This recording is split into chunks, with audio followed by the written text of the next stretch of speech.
There's two really big reasons why you can't come up with an ending story, and you keep writing on and on, chapter after chapter, sequence after sequence, if you're writing a screenplay, and it just never seems to end. And then people read it and they're like, oh my God, this story, why doesn't it end? And we all know that from movies that we've watched, right? The Lord of the Rings is classically like that. There's like 36 endings that just keep coming again and again. You go to the washroom, you get lunch, you come back, and they're still ending. And there's two reasons why that happens. I'm going to explain those to you. So the first one is that you don't know what your story is. You don't know the reason that your characters have gone on this journey, why they're doing what they're doing, why you're in the book or the screenplay. And so you don't know how to end it because there's no problem to solve. There's no central reason for the story existing that leads you to a natural conclusion based upon them solving the problem. The second reason why is because you don't know the theme of your story. And so you don't know how to wrap up your story in a way which feels satisfying. And that's the funny thing about The Lord of the Rings, because they know the solution, right?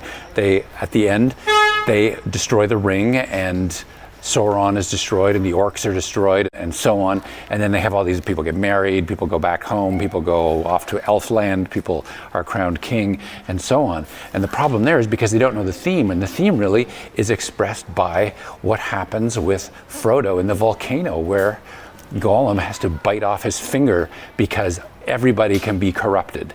That's the theme of the story, that we keep each other honest, and by nobody monopolizing power, we are able to keep each other honest in that way. And once one person has more power than somebody else, Frodo with the ring, then we immediately become corrupted.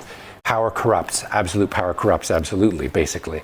But because neither J.R.R. Tolkien nor Jackson understood that and were willing to commit to that and go with that, instead it became this self-indulgent kind of having to go through everybody, and everybody gets their own ending, even though each of those endings leads in different directions and different conclusions, and that actually blunts what is otherwise a really good trilogy of movies.